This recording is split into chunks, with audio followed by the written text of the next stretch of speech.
Welcome to another video from DIY Daily. Just put together a full step-by-step guide, just showing you how to replace the offside front shock absorber on this 2021 Volkswagen Polo. Now you can just see we're using a 2-poster ramp tonight. It does make the job a little bit easier, but to be honest it can quite easily be done off a ramp. All I'd want to be doing is jacking it up quite high on the driver's side, putting an axle stand under it, just to give you a decent bit of access from underneath to access some of the bolts, that's all. I'll just run you through some of the parts that we've got. Basically got a new shock absorber, we've got a new top mount kit as well. Obviously, I'm not going to know if this is required until we get it all stripped down, but with the spring coming off and taking the top mount off and putting a new shock absorber on it, really it's always nice to put a new top mount on at the same time as well. But if you just check the links in the description below, I'll put links to all the parts, all the tools and all the torque settings as well.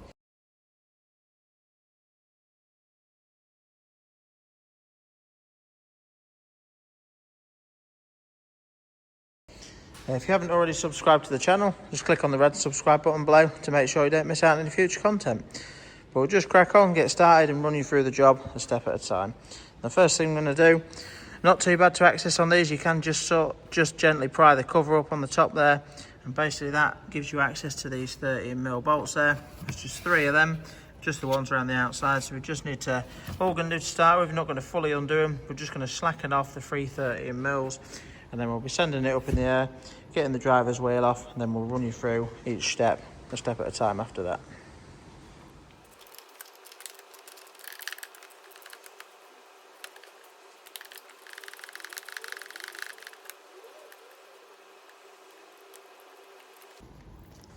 Just simply for ease, the rearmost one that's sort of mostly tucked down the back there, I just took that one out and I've just left the 2 front ones slackened off for now.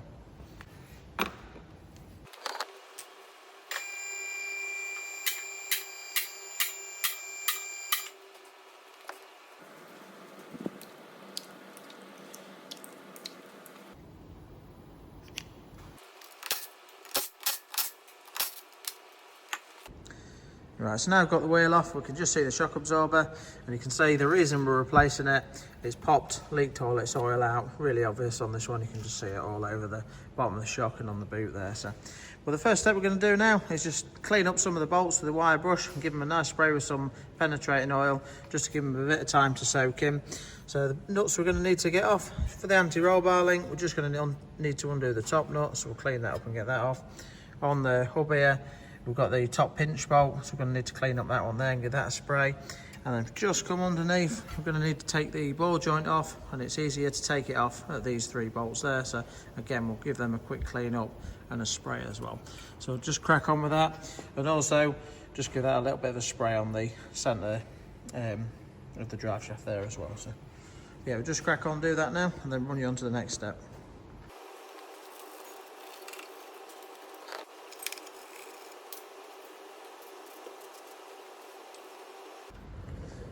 Right, so now that we've got the bolts all cleaned up, the first thing we're going to do is undo the top anti-roll bar link nut.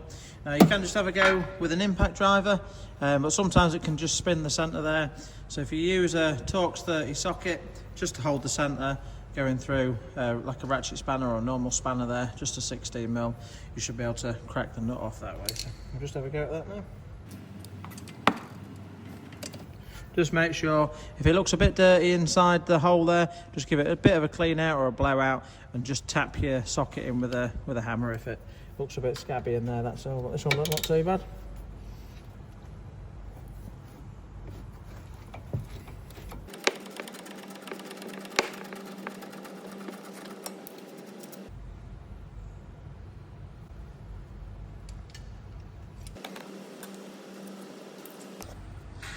So now the anti-roll bar link's undone, the next thing we're going to do is just undo the pinch bolt there. Now you're just going to want an 18mm socket for the nut there, and if you do need to hold the back of the nut, I'll just show you quickly, you can just see, just try to focus on it.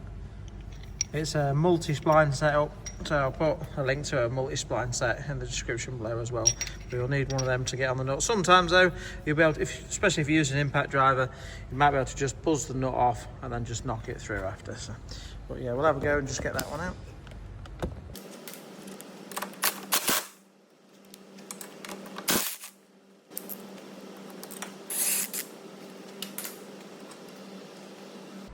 And just while you've got your bolts out, it's always worth just giving a good clean up on the wire wheel and then just coating them with some grease ready to refit them as well.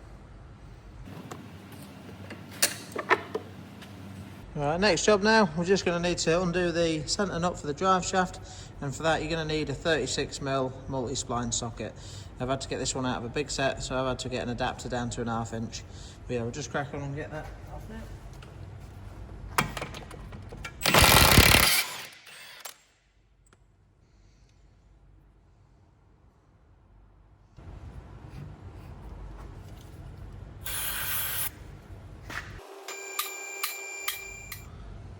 Right, so now the drive shaft nuts out. I just made sure I could just simply push it back with my hand. It's not tight in there. Sometimes they do get a bit tight, but just check it, and if so, just you can give it a light tap just to make sure it'll go through, but just be careful not to damage the end of it, that's all. The next step now, we're just going to undo the three nuts holding the ball joint on there. Just going to want a 16mm socket for them.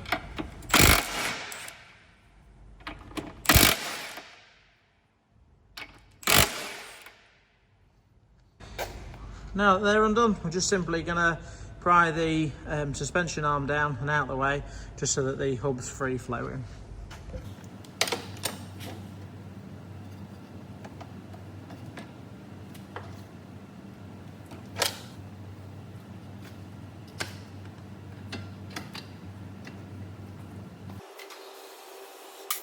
Right, so next step now, we're now ready to separate the hub from the shock absorber.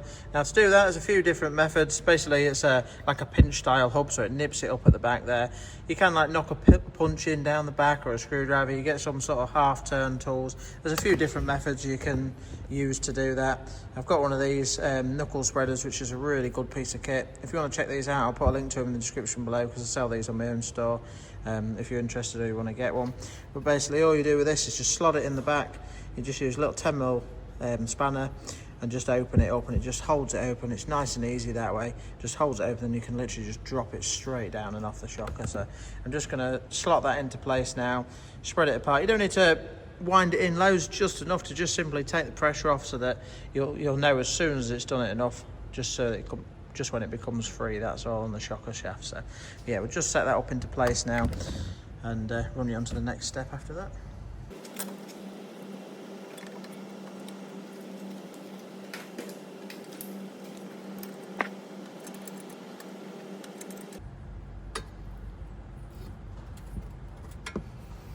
Just see, as soon as it opened it up enough, just simply went slack and just dropped down. So now there is a guide on the shocker, there should be anyway, just to locate it, but if you really want, you can just put a mark on the hub and the shock.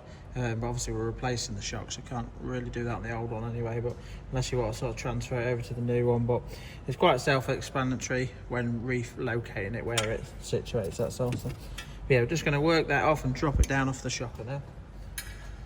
Now you can, if you want, also just use like a little bit of a tool or something just to support the hub. Obviously you've got to be a little bit careful when it's dropped down. You don't want to leave it hanging on any of the wires or the brake cables or anything like that. So just be a little bit careful with it.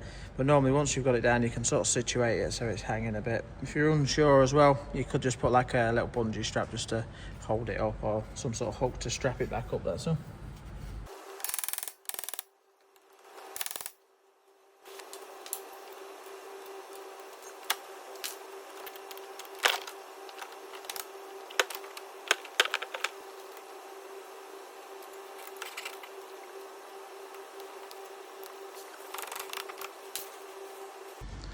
So that's just supported the hub there, just so it's not leaving it. If you're really gentle with it and it's just slightly pulling the cables, it's not a problem, but you don't really want to leave it hanging on them. Obviously they are just small wires in there. You definitely don't want to be pulling it too taut, or certainly letting the weight fall and snag the wire, that's all. But yeah, that's supported out the way now. You can just see the shocker's floating loose there. So all we're going to do now is just drop it down just enough so we can get them two 13mm bolts on top that we've got left. Undo them and let's get the shocker fully out.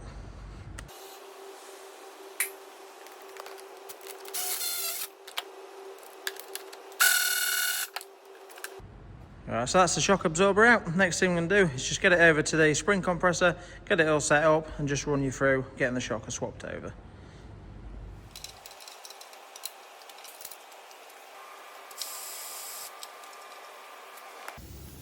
Right, so we're all set up in the spring compressor now.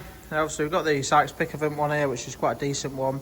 There's loads of different types that you can get, but this is obviously quite a safe model with a cage around it and everything. But the next step we're going to do now is we need to get the top mount off. Now I'm going to be using an impact driver tonight. It's quite nice and easy with that. I'll just run you through a few different methods. Obviously alongside this, there's a few different individual clamps that you can get to clamp the spring up. But you can, the way that it's sort of designed to be undone, if you just get an Allen socket, you can put the Allen socket in there while you hold the centre, while you undo the nut. But normally with this machine, if I just leave a bit of weight on it, a bit of load from the spring on there, you just use an impact driver and it should just undo the nut there. But if you're going to attempt it that way, you do need to be careful that it's not just spinning the main shaft. If it's just spinning that with the compression of the spring on there, it can actually wind it out on the inside of the shocker, and if you're not careful, it'll just pop it out. So obviously, because this shock absorber is being replaced, the other thing that you could do if you can't get on it with the method of holding the centre is you could actually just lift the boot up and grab the centre with some mole grips. Obviously it's not going to matter about damaging it on this shock absorber, seeing as we're replacing it. So yeah, I'm just going to leave a little bit of load on it while I start undoing it, make sure it's nearly undone, and then I'll compress the spring right down and then fully undo the nut. See if we can get it off that way.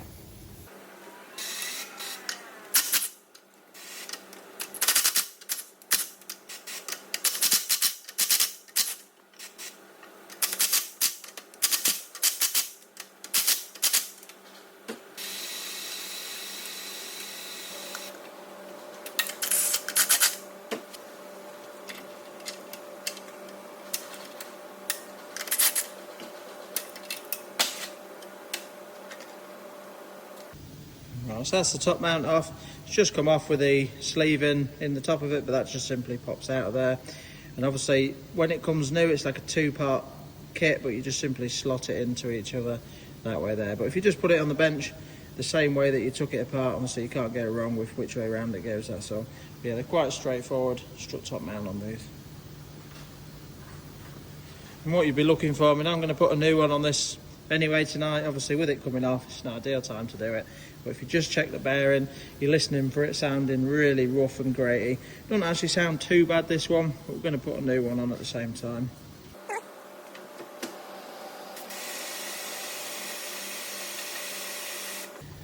Just for your spring, when you take your spring off, just make sure you just either make a mark or just set it so that you know which is the top and which is the bottom, because it will only go on one way as well.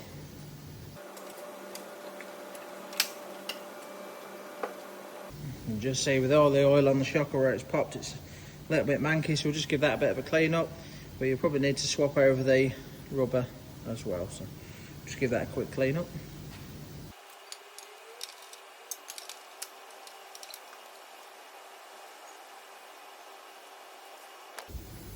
So that's the rubber situated back into place. And if you just have a look just around this side, you always have just try to focus on that.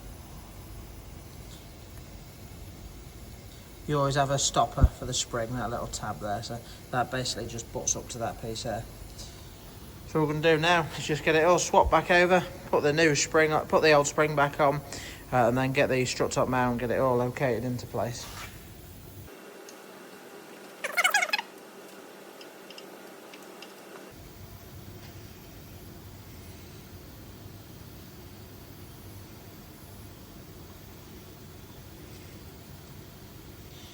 That's the new mount all together. You can just hear, sounds nice and quiet on the bearing.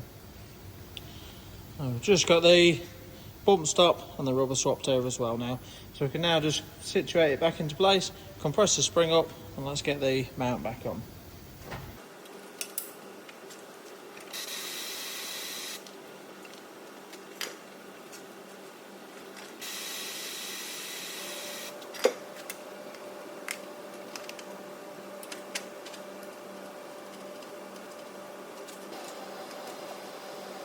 Now I've just put the nut on enough just so that it's safe to work with.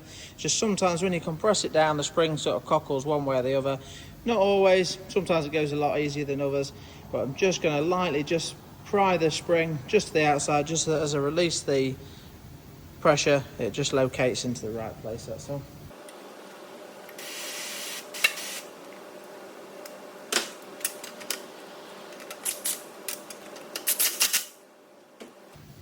And just as there was a little bit of load left on there, I could then just buzz the nut down with the impact driver. Now I'll overlay the torque setting for these, but to obviously torque it up, you are going to need to be able to set it up to hold the centre and just torque it up. But with an impact driver there, you can just feel, and you just sort of know with experience when it's gone down and bottomed out, that's also. I'm quite happy that that's nipped up enough. But yeah, if you want to torque it up or just double check it, obviously just hold the centre there with an Allen key, or you nip the nut with a spanner, that's all.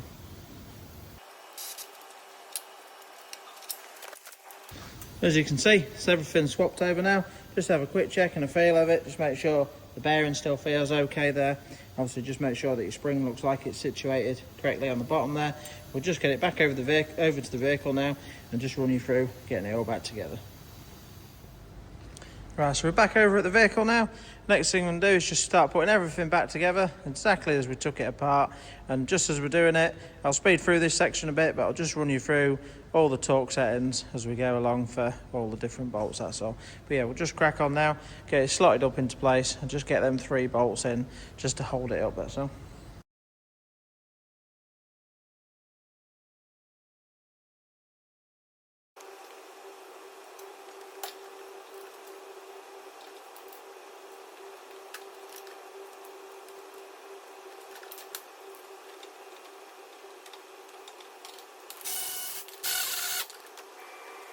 That's just for now the top bolts. I've just run them right down, but just not fully nipped them because we're going to torque them up correctly at the end once we've dropped it back down.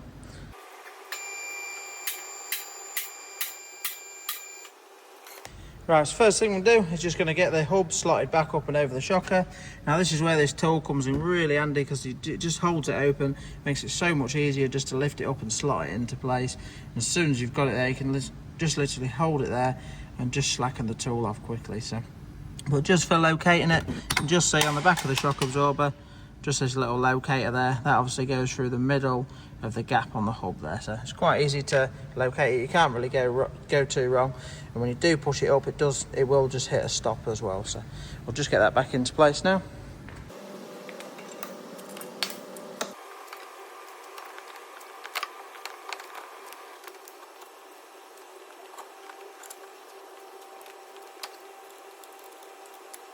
Right, so we've just got the shocker into the hub now, taken the tool out, so that's enough just to grab it.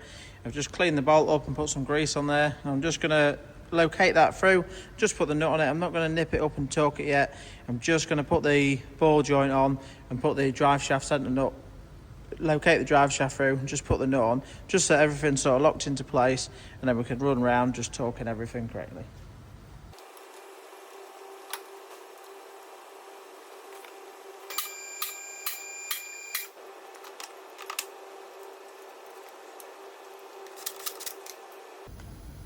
Right, so just lightly run the ball joint bolts in. So we're just going to torque them up correctly now. Now the nuts are done in 2 stages. Stage 1 is 40 Newton meters and stage 2 is 45 degrees. So we'll just run around them all now at 40 Newton meters to start with. Now if you're not using a torque wrench, it's just a reasonable nip really, not too tight, but yeah, just a good nip really.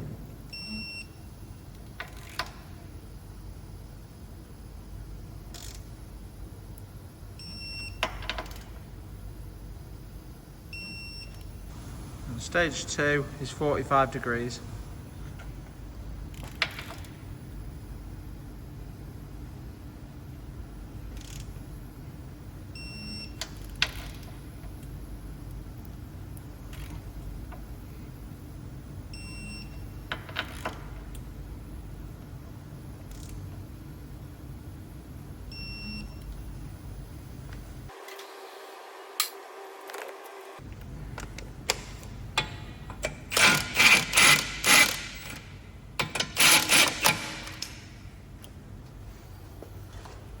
Right, now the centre hub nut, there is a little bit of a procedure to it. I'll overlay that in the description below. It's tightening it to a certain Newton meters. You then spin the wheel, press the brake, drop it down, and then torque it up, do an angle setting on the ground. But normally, with the centre nuts there, I just give them a good nip with the impact driver. It don't have to be silly tight, but it wants a reasonable nip. Yeah, this is just the way that I do it most of the time. I've never had a problem like that. I'm not saying that it's the right way, or the wrong way, but yeah, you can do it like this if you want, or you can just follow the exact procedure.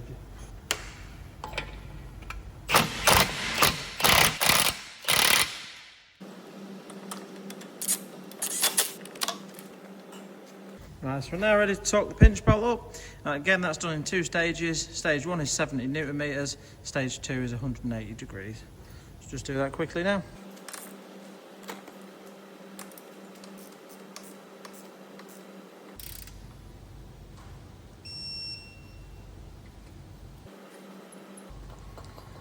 And stage 2, 180 degrees.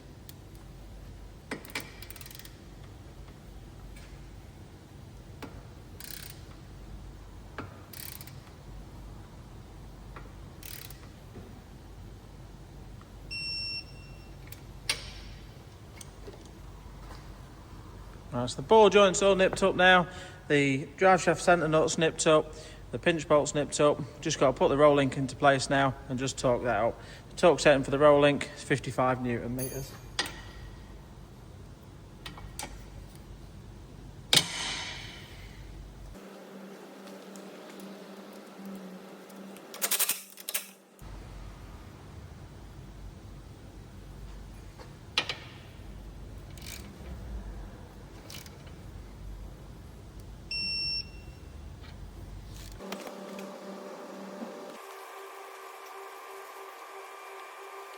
Right, so everything's all nipped up properly now. We're just ready to put the wheel on, drop it back down. We'll just torque the wheel up. Once we've got it down, we'll just run you through torquing the last top bolts up there and just any final checks you can do, and we'll just be finishing the video at that.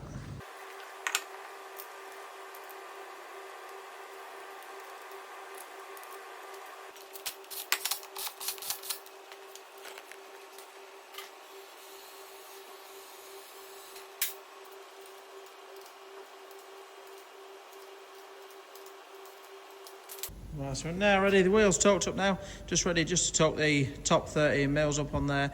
Again, this is done in 2 stages. Stage 1 is 20 Newton meters, stage 2 is 90 degrees. So just run around all 3 of them at 20 Newton meters to start with. I don't know if I overlaid it earlier on, but the shocker, the top shocker bolt, the torque setting for that is 60 Newton meters.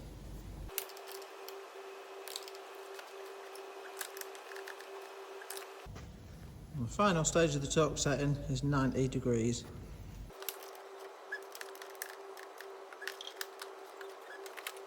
Right, so that's everything back together now, all torqued up correctly. All I do to finish off the job is just simply lower it down off the ramp, just work the steering from lock to lock, just make sure it sounds okay, then just simply give it a road test and just make sure again it sounds okay, that's all. But yeah, I hope you liked the video. If you did, give it a quick thumbs up and subscribe to the channel, and if you're interested in any of the links to the parts or tools used, just check them in the description below. But yeah, thanks for watching and we'll see you next time.